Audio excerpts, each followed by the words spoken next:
since October. My bills went up and my checks went down. Kids, make sure you get a contract. When I got on with Airspeed, they started paying me about $1,500 a month. When my shoe came out, it went up to $2 grand. They said, yeah, as long as the shoe's in Walmart's, we'll keep paying you that and a little bit of royalty and all this. Suddenly they hit me up one day and said, oh, we got to cut corners. We're losing tons of money. There's 52,000 pairs of these things floating around out there, and Walmart's all over the country. And I only make $500 a month off of them.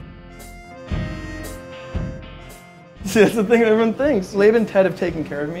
And honestly, if it wasn't for them, I'd be in debt right now.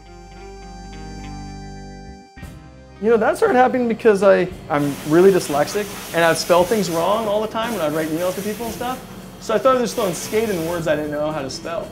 Like situation, I just put situation because even if it's spelled wrong, no one cares because it's funny, right?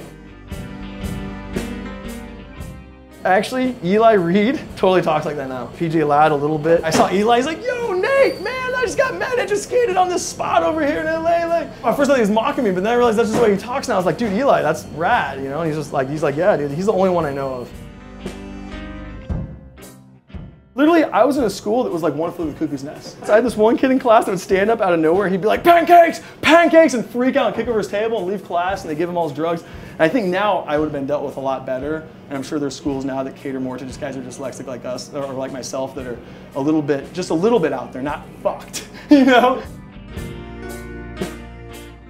I messed up my ankle royally in '94. I had a surgery on it. I couldn't bend it this way. Get that flick for kickflips and heel flips. Just wasn't happening. I stopped doing kickflips altogether after that. I started doing back foot kickflips and back foot heel flips, and everything was back foot. It was a necessity. It was like I wanted to keep skating. I love skating more than anything in the world. Julian Stranger, Mark Gonzalez, and I want to say Mickey Razor all in this van. They're at Burnside. Julian Stranger just took this horrible slam, not happy at all. I'm a little grum at the time. I'm like 15. Gonz like, I'll give you $5 to go flick that guy in the nose. You know, Julian Stranger. I don't know if I want to flick him in the nose. Okay, $5, it's the Gonz. So I go up to Julian Stranger, I take the $5, flick him right in the nose. And I'm thinking he's gonna react and chase me, so I start running across the parking lot. He just looks at me and laughs. He just like does this, like, you know, middle finger there. My friend Jesse's all stoked because, you know, he's just amazed by watching the whole thing. So he does like a discus throw with this board, just out of like his hyper weirdness.